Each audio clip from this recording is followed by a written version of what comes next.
Donc, aujourd'hui, on fait la suite, Évangile de Jean. On est rendu à la séance 18 et on est dans une série. Et dans la série, il y a une sous-série. Sous-série. C'est une sous-série. L'important, c'est pas aller dans la sous-série de la sous-série. Ça va trop loin, mais on se perd.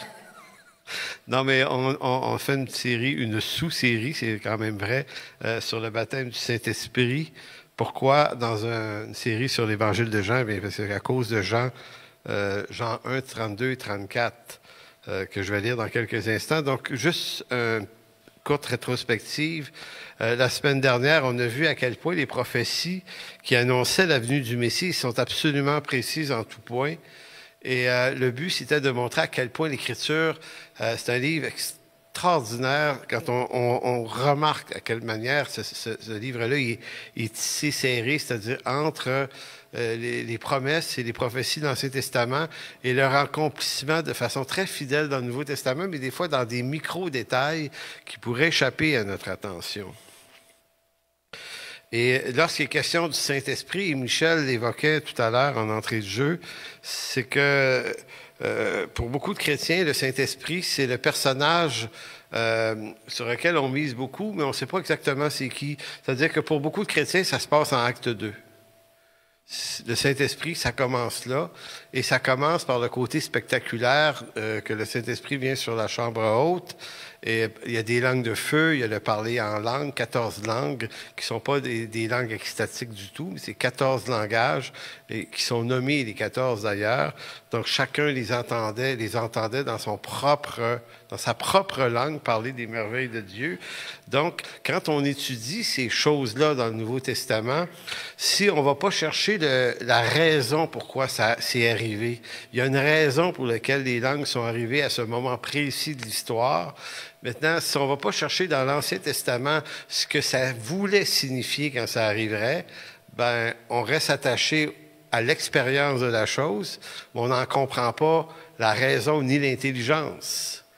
Maintenant, on va parler des langues pour aujourd'hui, mais dans les prochaines étapes de cette série, parce qu'on est obligé d'en parler, puisque ça vient avec le baptême du Saint-Esprit, mais ça illustre, ça éclaire quoi? Donc, ça va être ça l'enjeu.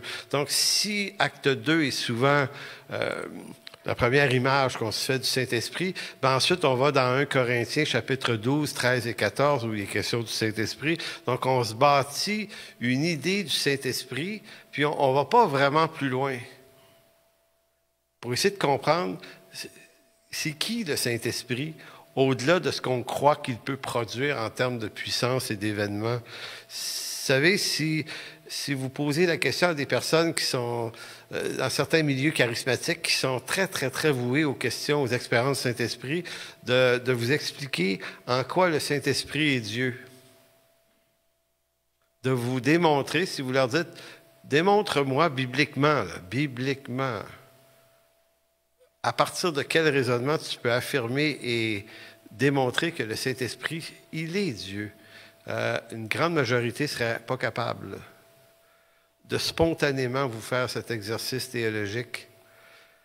Et s'ils ne peuvent pas le faire, c'est dramatique. Ça signifie que l'idée et la pensée qu'ils ont du Saint-Esprit, c'est juste un bout de l'affaire. Maintenant, pour bien comprendre une doctrine biblique, si on prétend la défendre et en faire l'expérience, il faut la comprendre d'un bout à l'autre.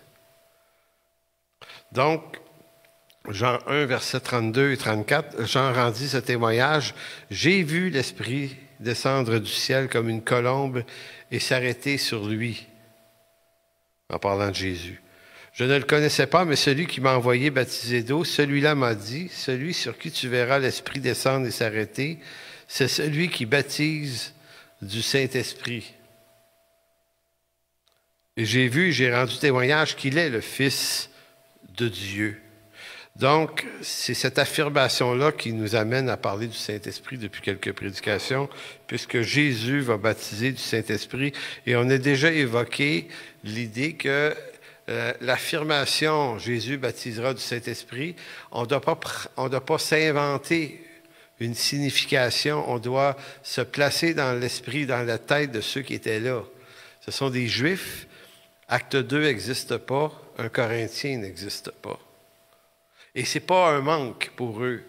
Ce qu'ils ont besoin de comprendre, c'est à partir des textes prophétiques de l'Ancien Testament qui promettaient une ère messianique qui débuterait par la vie de l'Esprit qui serait mis sur un oint de l'Éternel. Donc, ils sont au courant de ces choses-là. Donc, c'est ça que ça évoque pour eux. Et je le répète encore, si on veut comprendre la doctrine du Saint-Esprit, il faut d'abord saisir ce que ça évoquait pour ceux à qui ça a été annoncé d'abord, c'est-à-dire ceux qui étaient présents au moment où Jésus a été baptisé. Donc, lorsqu'on explore les textes bibliques pour approfondir notre compréhension de l'œuvre du Saint-Esprit, dans une approche théologique sérieuse et complète, beaucoup de chrétiens s'y refusent. Pourquoi? Parce que selon eux, ce genre de connaissances, et ça, je me suis fait dire ça une couple de fois dans ma vie chrétienne, c'est comme si on voulait trop intellectualiser la doctrine du Saint-Esprit. Donc, ça risque d'éteindre l'esprit. Avez-vous déjà entendu ça? Trop de connaissances, ça éteint l'esprit. C'est... je ne sais pas comment on arrive à faire cette déduction-là, mais c'est le contraire qui est vrai.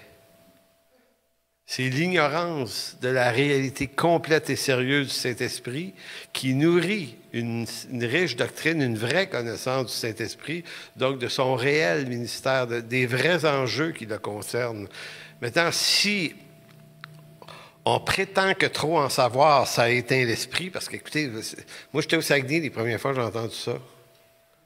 Alors, vu qu'on était dans une église qui étudiait beaucoup l'Écriture, il y a des gens qui disaient qu'on était dangereux parce qu'on éteignait l'esprit. Trop en connaître, ça empêchait l'esprit d'agir. Tu dis, oui, mais expliquez-moi comment vous êtes arrivé à ce raisonnement-là. Il disait, c'est parce que nous, on préfère vivre l'expérience. Donc, ceux qui préfèrent ignorer le véritable rôle du Saint-Esprit dans l'Église, selon les Écritures, qu'est-ce qu'ils font? Ils s'inventent un scénario sur la puissance des esprits qui convient à leur désir illusoire de succès spirituel. Je sais que c'est fort de dire ça, mais c'est ça que c'est. On veut se créer un rayonnement. J'ai vu, je ne vous nomme pas à personne, ce n'est pas important, il y avait un homme qui représentait un ministère dans lequel c'était très, très fort ces choses de l'esprit. Il était tellement, tellement animé de ces choses-là qu'il prenait toute la place, lui, là. Au nom d'une puissance dont il se prétendait revêtu. Et un jour, je m'adonne à être là, dans cette place-là, je jouais du piano pour eux, puis je suis là, puis à un moment donné, il y a quelqu'un dans la salle qui s'est levé en plein milieu de la réunion, puis qui lui a dit, il dit, « Tu voudrais-tu te tasser qu'on voie Jésus un peu plus? » Hey, c'était humiliant. J'étais là, boy, j'avais envie d'aller dire au gars, t'aurais dû aller y dire personnellement après. Mais ce que je veux dire, c'est qu'au nom d'une puissance, des fois, j'ai l'impression qu'il y a des gens qui ont raté leur succès dans la vie séculière. Et là, tu deviens chrétien. Et là, tout à coup, tu te sers de ces choses-là pour essayer de redevenir quelqu'un en te prétendant revêtu de toutes sortes de trucs. Acte 1.8 va dire, vous recevrez une puissance. Donc, est-ce qu'on parle du Saint-Esprit comme une puissance? Oui, mais si vous ne savez pas ce que veut dire le mot puissance ici, dans l'expression grecque, et si vous ne savez pas ce que l'Ancien Testament voulait dire par cette puissance-là, vous allez imaginer une puissance. Et vous allez l'imaginer à partir des concepts du 20 et 21e siècle dans le monde dans lequel vous êtes. Donc, vous recevrez une puissance, le Saint-Esprit survenant sur vous, et vous serez mes témoins dans toute la Judée, la Samarie, jusqu'aux extrémités de la terre, à Jérusalem aussi, là. Donc, le mot puissance vient d'un mot grec, dynamis. Et j'ai déjà dit ça ici, mais il faut que je le redise, c'est important, c'est dans le contexte. Dynamis, c'est de ce mot que vient le mot dynamite. Quand l'apôtre Paul reprend l'expression dans sa première lettre, sa lettre aux Romains, il dit « Car je n'ai point honte de l'Évangile, c'est une puissance de Dieu pour le salut de quiconque croit. » Dynamis aussi. Donc il dit « L'Évangile, c'est une puissance. Donc, dynamis. J'ai entendu des prédicateurs dire c'est donc de la dynamite. Jésus est de la dynamite. Maintenant, pensez-y 10 secondes. La dynamite, ça tue. C'est dangereux, de la dynamite. Maintenant, pourquoi Paul utilise ce mot-là d'abord? Bien, c'est parce que quand le mot dynamite du temps de Paul ne voulait pas dire dynamite. Le mot dynamite, c'est un mot qui est inventé au 19e siècle par Alfred Nobel, le gars des prix Nobel. En fait, il n'a pas inventé le mot, mais lui a pris de la nitroglycérine liquide dont les constructeurs de chemins de fer et de tunnels se servaient pour faire exploser de la roche puis des montagnes. Puis de la nitro, c'est liquide, c'est extrêmement dangereux. Il y avait beaucoup de morts. Avec manipuler ça, là, c'était... Je pense qu'il n'y avait pas d'assurance pour toi dans ce temps-là. Fait que lui a pris de la nitro puis il a réussi à en faire quelque chose de solide. Donc, de lui enlever sa particularité liquide. Demandez-moi pas comment est-ce qu'il a fait ça, je ne connais rien dans ça. C'est de la chimie.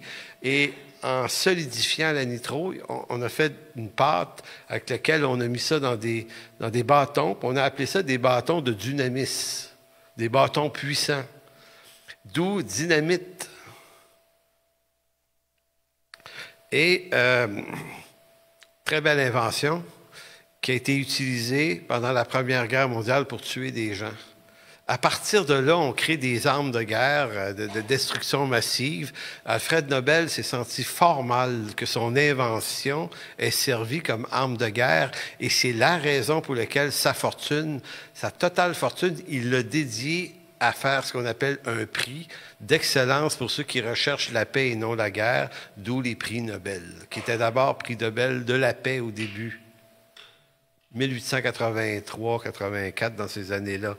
Maintenant, c'est ça que ça veut dire, dynamis. En fait, ça veut justement pas dire dynamique.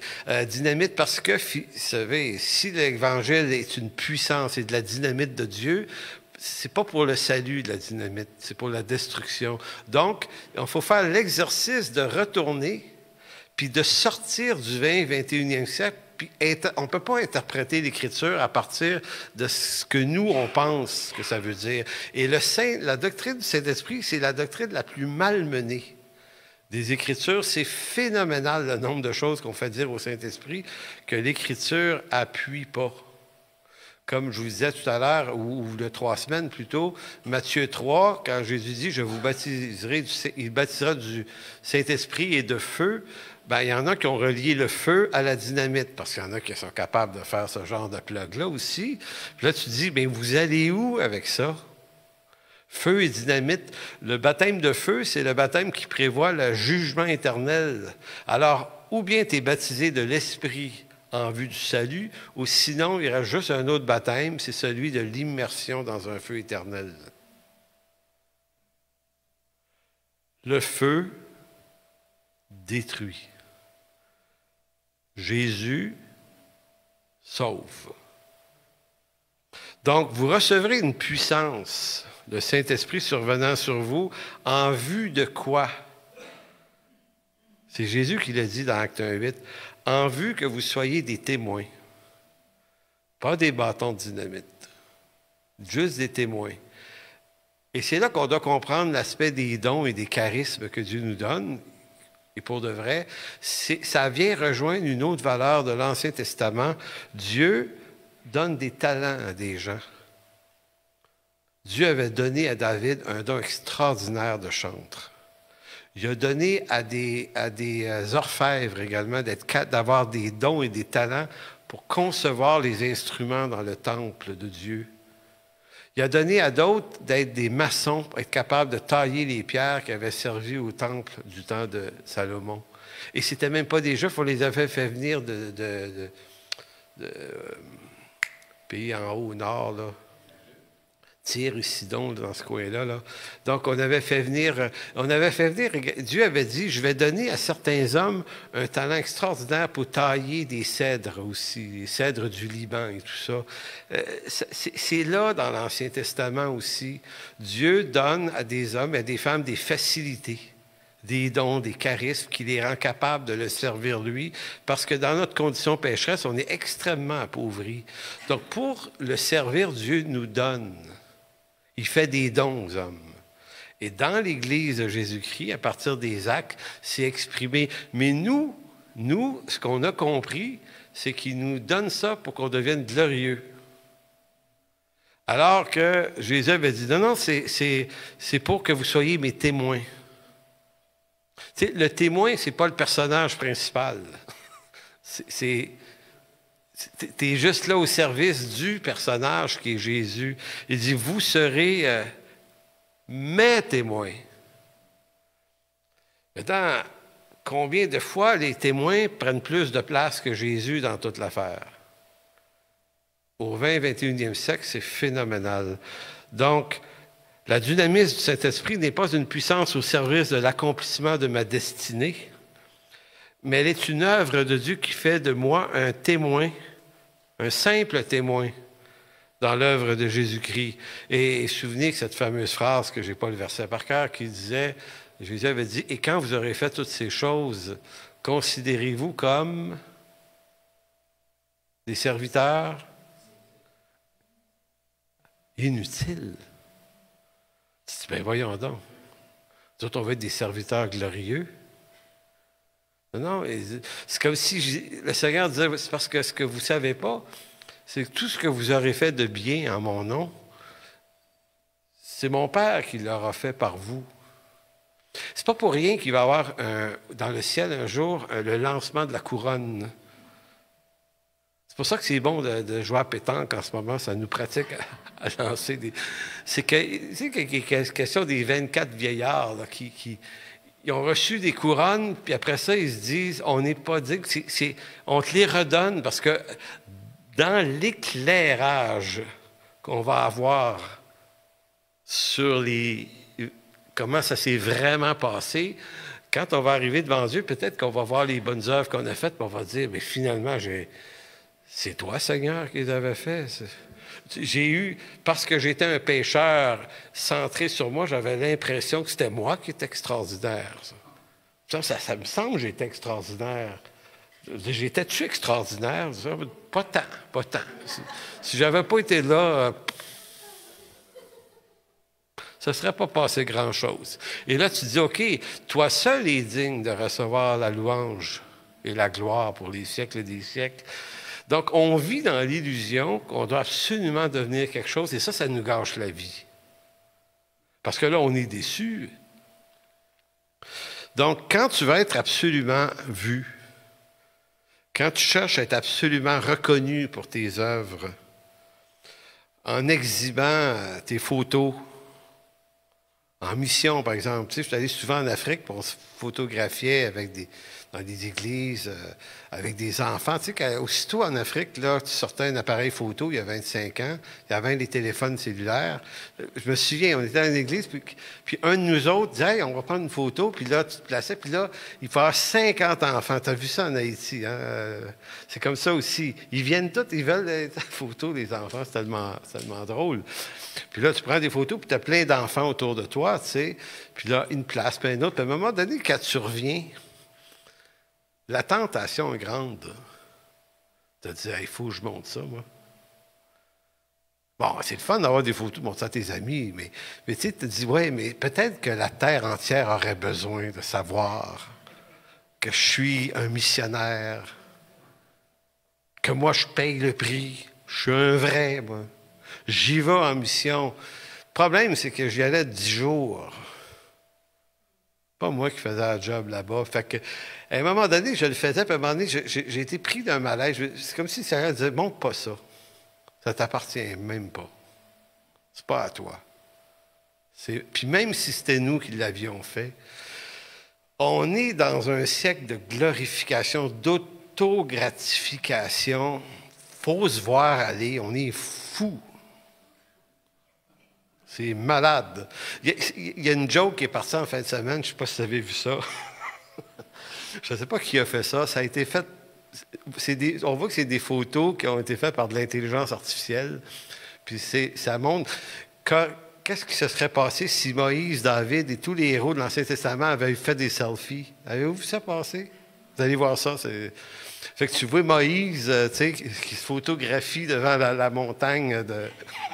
À un moment donné, d'autres devant la mer qui s'ouvre, puis tu sais, il essaye de, juste pour rire, de dire, il serait-tu tombé dans le panneau de se prendre en photo partout, eux autres, tu sais? Ben non. De toute façon, ça ne pouvait pas arriver, il n'y avait pas ça.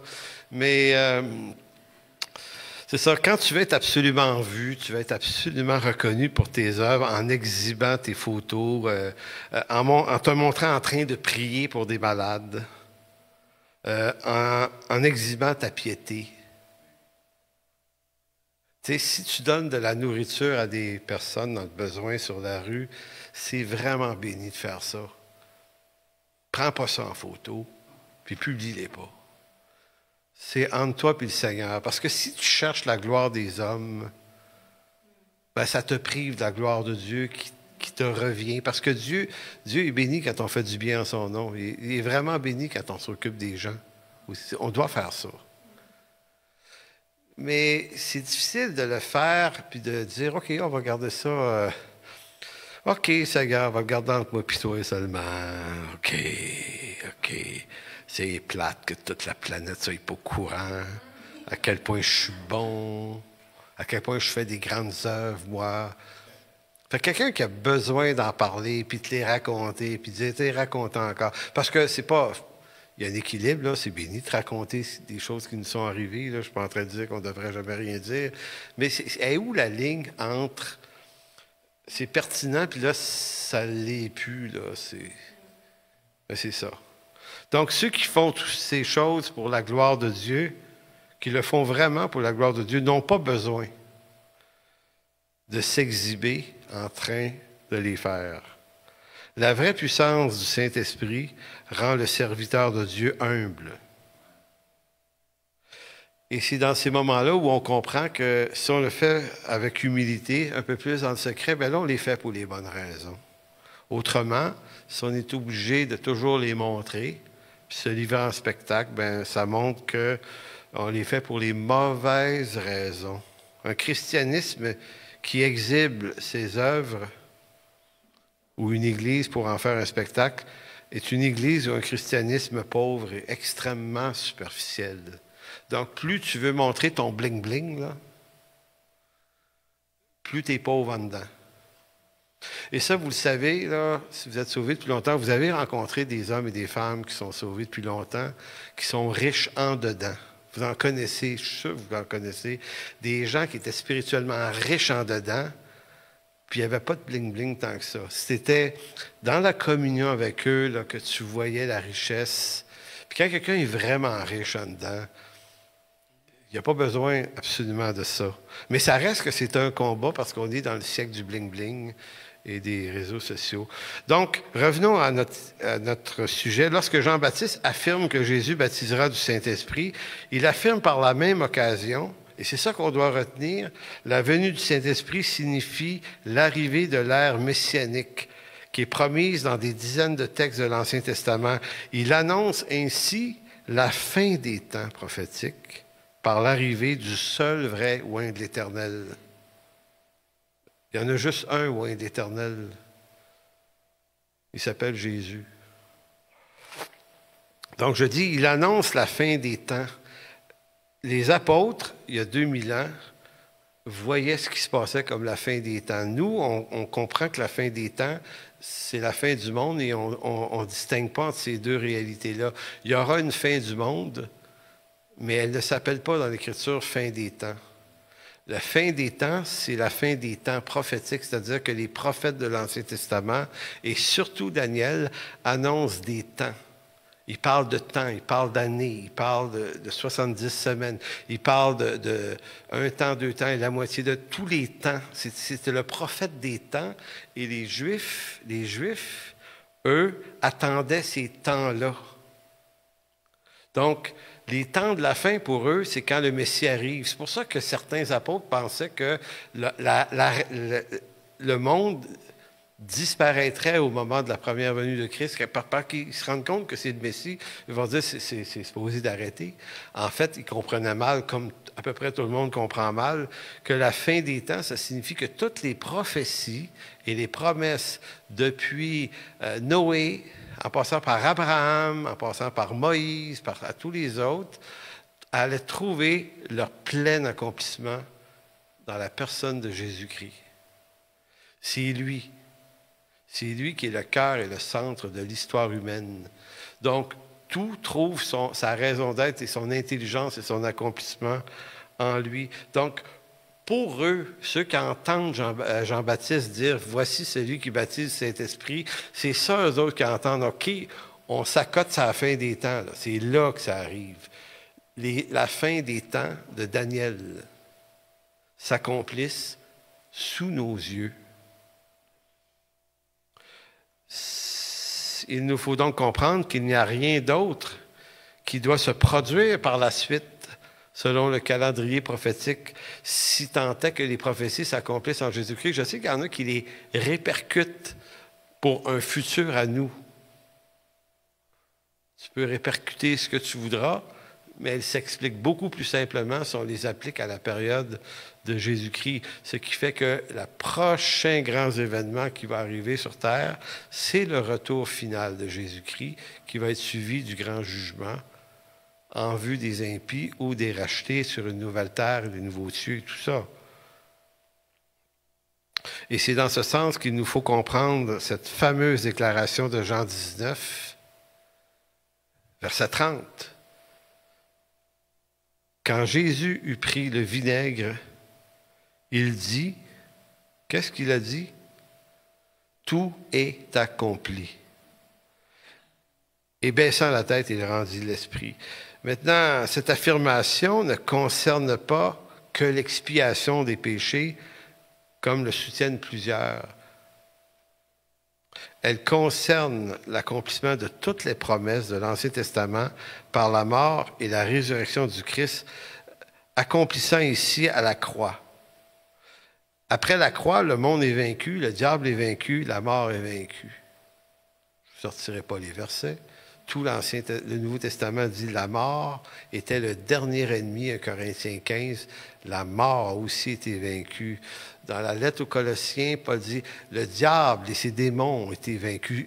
Toute la victoire se concentre sur ce moment-là à la croix. Vous allez dire, oui, mais il reste encore des démons en circulation.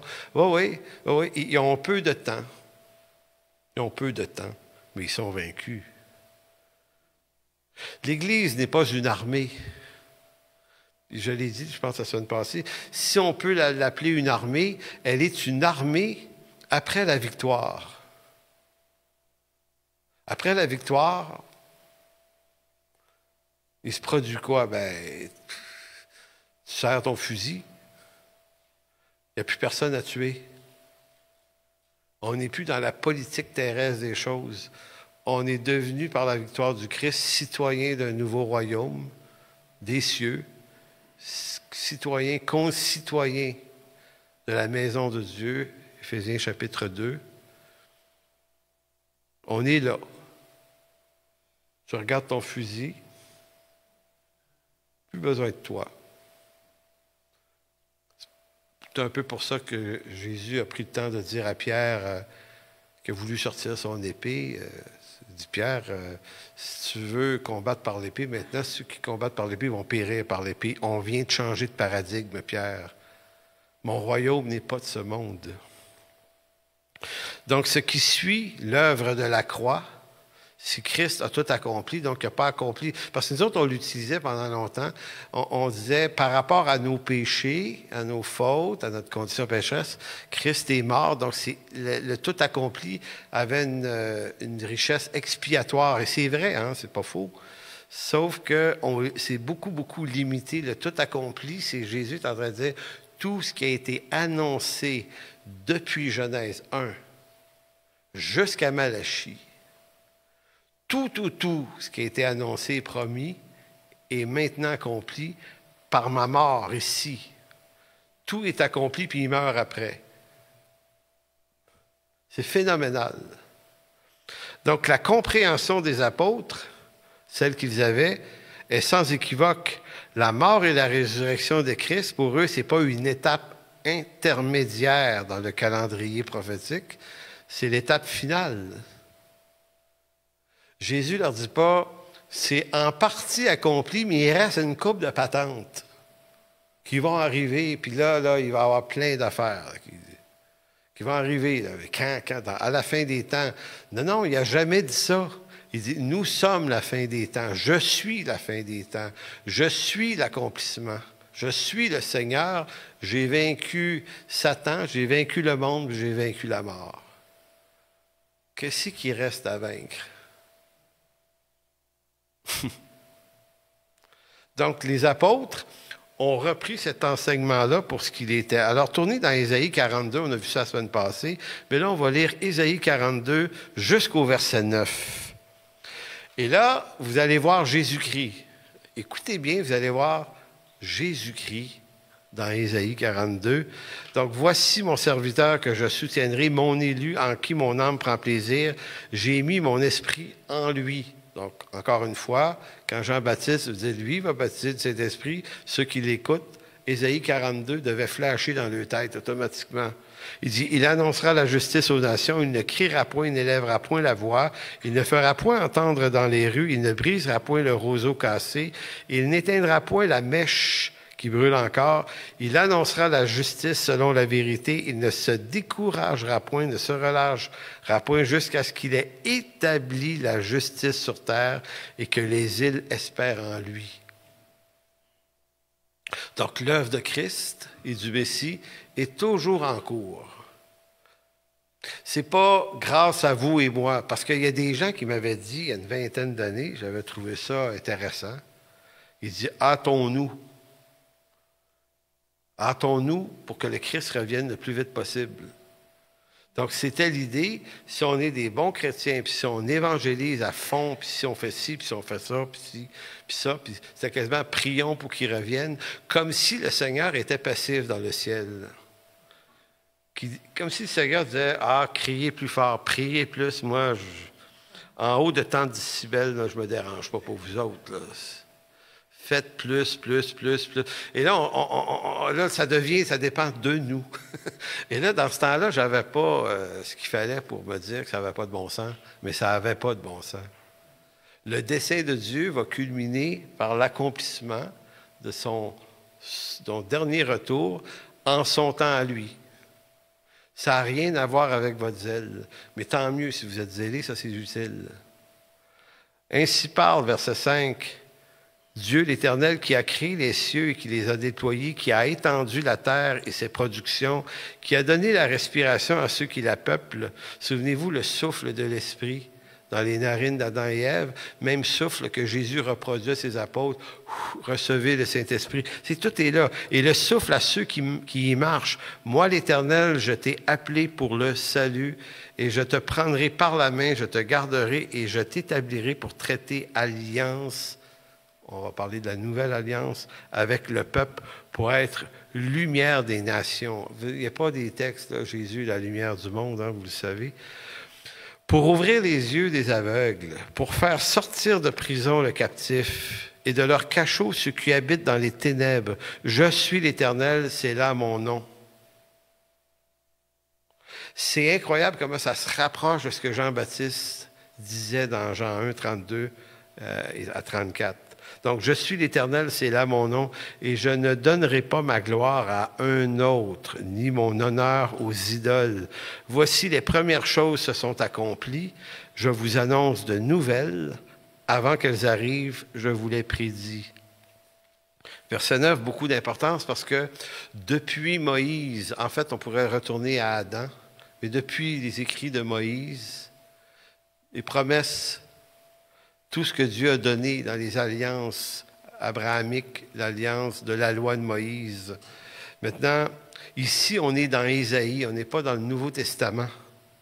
On est dans l'Ancien Testament. C'est comme si Ésaïe disait, il y a beaucoup de choses que l'Éternel avait promis qui se sont accomplies. Maintenant, on vous en annonce des nouvelles. Ce n'est pas des nouvelles à nous pour des trucs futurs, c'est des nouvelles prophétie à lui, Ésaïe, pour la venue du Messie. Donc, il dit, on vous les annonce d'avance pour qu'elles arrivent. Donc, tout ce qui ressemble à Jésus-Christ, dans le texte d'Ésaïe 42, 1 à 9, c'est « J'ai mis mon esprit en lui ». Il annoncera la justice aux nations. Il annoncera la justice selon la vérité. Il traitera un traité d'alliance avec le peuple. Il sera la lumière des nations. Il va ouvrir les yeux des aveugles, puis il va libérer les captifs. Ésaïe 42. Ésaïe 61. Un des textes les plus forts d'Ésaïe. Et là, vous allez voir à quel point ce texte-là est hautement messianique, puisque un peu plus loin, Jésus va se l'appliquer à lui. Mais Ésaïe 61 dit « L'Esprit du Seigneur, l'Éternel est sur moi, car l'Éternel m'a oint pour porter de bonnes nouvelles aux malheureux. Il m'a envoyé pour guérir ceux qui ont le cœur brisé, pour proclamer aux captifs la liberté, aux prisonniers la délivrance, pour publier une année de grâce de l'Éternel et un jour de vengeance de notre Dieu pour consoler tous les affligés. » Ésaïe 61, on est loin, 700 ou 800 ans avant Jésus-Christ. Alors, allez dans Luc, chapitre 4 maintenant.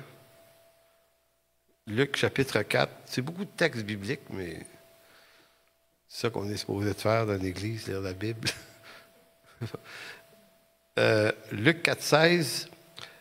En parlant de Jésus, il se rendit à Nazareth où il avait été élevé et selon sa coutume, il entra dans la synagogue le jour du sabbat. Il se leva pour faire la lecture et on lui remit le livre du prophète Ésaïe. L'ayant déroulé, il trouva l'endroit où il est écrit « L'Esprit du Seigneur est sur moi ». Donc, Jésus a retrouvé le texte d'Ésaïe 61. Qui parle de qui? De lui. Donc, il dit « L'Esprit du Seigneur est sur moi ». Parce qu'il m'a oint pour annoncer une bonne nouvelle aux pauvres, il m'a envoyé pour guérir ceux qui ont le cœur brisé, pour proclamer aux captifs la délivrance et aux aveugles le recouvrement de la vue, pour renvoyer libres les opprimés, pour publier une année de grâce du Seigneur. Donc, il cite à peu près textuellement Ésaïe 61. Verset 20, écoutez bien. Ensuite, il roula le livre, le remit au serviteur et s'assit. Tous ceux qui se trouvaient dans la synagogue avaient les regards fixés sur lui. Qu'est-ce qui va se passer? Alors il commença à leur dire, aujourd'hui,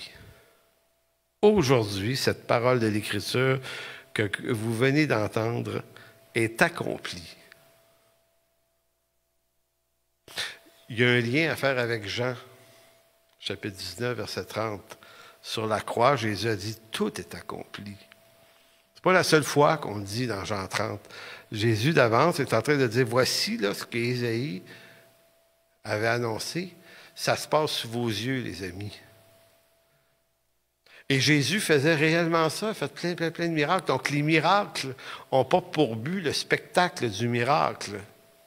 Ils viennent authentifier sa messianité. C'est par ceci qu'on allait le reconnaître.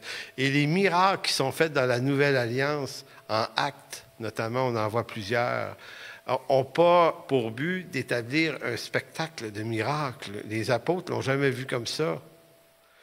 Les miracles sont le signe, sont le symbole et l'image de la nouvelle vie en Jésus-Christ. En d'autres mots, ce sont des prémices d'une réalité spirituelle qui va être un jour énormément plus grande que ça. Si on décide d'en faire un show, pour se donner une puissance, se faire un nom et devenir quelqu'un dans ce monde, on est en train d'usurper quelque chose. C'est une fraude. Si Dieu, par notre main, fait un miracle, fermons les caméras. Arrêtons d'exhiber ça. Ça, c'est la même chose. J'ai toujours été agacé par des serviteurs de Dieu qui veulent se faire filmer en train de prier ou d'adorer les yeux fermés. C'est du voyeurisme. La prière et la louange, c'est de l'intimité avec Dieu. On ne devrait jamais regarder les autres louer. Pendant un temps de louange, on devrait être soi-même en train de se concentrer sur Dieu. C'est de l'intimité. C'est pas pour rien que le Seigneur avait dit, quand tu pries, là, va rentrer dans ta chambre, ferme la porte. Il dit, faites pas comme les hypocrites qui veulent être vus des hommes pour le faire. Donc, on est vraiment dans un siècle d'exhibition, puis de voyeurisme, et on a réussi à prendre l'Évangile puis le contaminer par les plus grands mots du siècle présent. Parce qu'on essaye de se faire une pub de soi-même pour montrer à quel point on est spirituel. Là, je déraille encore de mon message, mais ça, c'est quelque chose qui m'agace énormément. Je me dis, ça s'en va où? Donc, Jésus affirme tout ce qui avait été annoncé le concernant est accompli. Il se l'applique à lui-même et l'impact de cette affirmation-là au verset 21 est tellement forte. Je ne vous lis pas le reste du texte, mais si vous avez l'occasion de le faire, vous allez vous rendre compte qu'un peu plus loin, ils ont voulu le lapider. Parce que ça voulait vraiment dire quelque chose pour ces Juifs-là. Il était en train de s'autoproclamer le oint de l'Éternel, le Messie, le Fils de Dieu et Dieu en personne. Ils n'ont pas été capables d'entendre ça. Donc pour les apôtres, le point fort de cette nouvelle alliance n'est pas la puissance de l'Esprit qui les revêt. C'est pour eux autres le plus important, c'est pas ça. Le plus important, c'est l'accomplissement d'un salut éternel et certain qui permet enfin aux élus, héritiers des promesses, d'entrer dans le fameux repos de la foi une fois pour toutes. C'est ça qu'eux entendent. C'est la bonne nouvelle de l'Évangile. Eux, c'est pas « enfin, on va pouvoir devenir quelqu'un ». On va être revêtu d'une puissance, on va pouvoir exhiber quelque chose, montrer qu'on n'est pas inutile, essayer de prouver notre spiritualité. Ils ne pensent pas comme ça, ils sont en train de dire non, non, les temps de misère, de perdition viennent de se terminer avec lui. Là, vous allez dire, oui, il y a encore des guerres, encore des problèmes. Oui, mais nous, il faut toujours regarder tout ce qui se passe mondialement comme les choses de cette vie. On est dedans, on est coincé avec ça, ça nous pogne aussi, on va être malade aussi, mais c'est comme si on vivait cette vie en attente de l'autre qui nous est certaine. C'est pas pour rien que Paul disait, mourir, ça me serait un gain, là, franchement. Et là, il dit, mais si le Seigneur juge plus utile que je reste avec vous, OK, OK. Mais donc, le chrétien ne peut pas voir sa vie comme excessivement précieuse. Je pense que c'est dans Actes 20, 21, 22, quand Paul s'en va vers Jérusalem, on lui dit, tu vas être enchaîné à Jérusalem, tu ne devras pas y aller. Puis lui, il dit, non, les gars, ma vie n'est pas si précieuse que ça, pourvu que j'accomplisse la volonté de Dieu ou que Dieu m'a assigné. Il dit, c'est ça qui est précieux. Ma vie, je vais la perdre quand le Seigneur va l'avoir voulu. Fait que c'est pas le combat pour ma liberté, la liberté de ma vie, un truc comme ça. C'est comme ça, un croyant là, qui comprend l'Évangile, il est comme affranchi de ces combats-là. C'est pour ça que pour les apôtres, puis la première génération de chrétiens, la bonne nouvelle, c'est qu'il y a un nouvel état d'esprit dans lequel Dieu nous invite. Ça s'appelle la nouvelle naissance, la régénération. Tu n'es pas encore mort, tu n'es pas encore dans le ciel, mais tu reçois par l'Esprit de Dieu une prémisse de cette vie qui t'est promise. Et par cette prémisse, Dieu va te rendre témoin de lui. Fait que ça se peut qu'il fasse des choses extraordinaires dans ta vie, mais ça ne sera pas un abonnement tous les jours. Parce que pour certains, moi je vois souvent passer des annonces. On dit, tel week-end, à telle place, venez. Week-end de transformation par l'Esprit de Dieu. Moi, je vais vous dire une chose. Des fois, j'aurais envie de dire, hey, le nombre de week-ends de transformation que tu as eu, là, tu devrais être transformé pas juste un peu.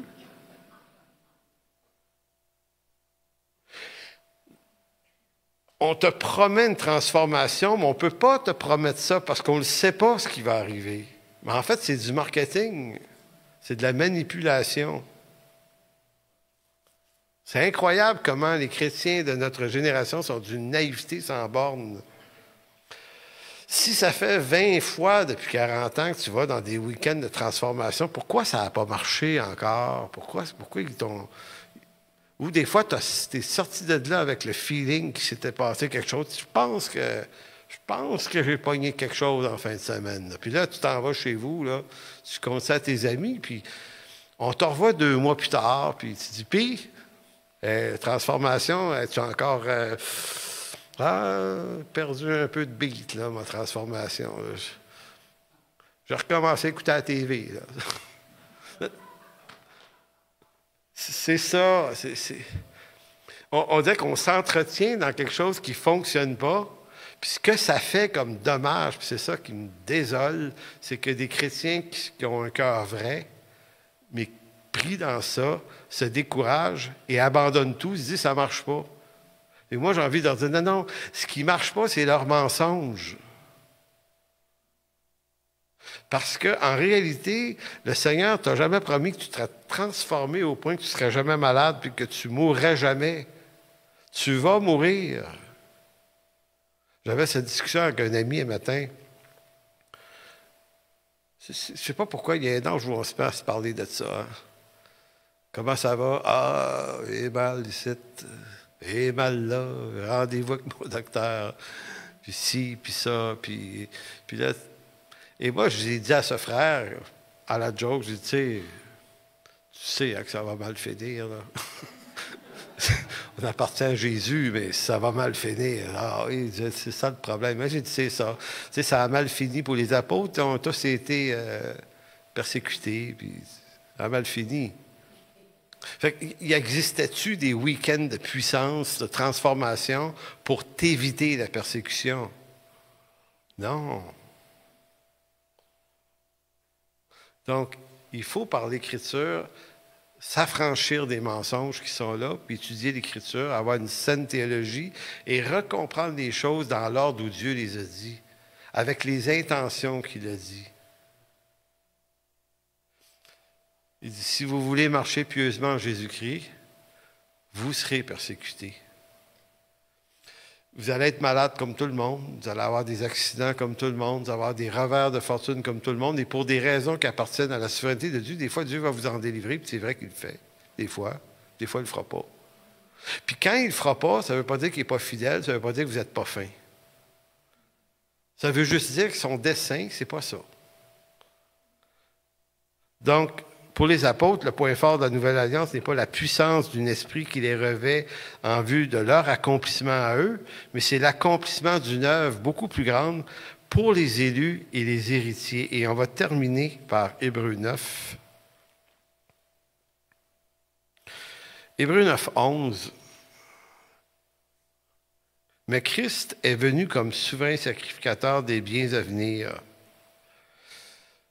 C'est intéressant, c'est juste cette affirmation-là, parce que dans l'Ancien Testament, les souverains sacrificateurs venaient régler le problème des fautes commises auparavant par le peuple dans l'année précédente.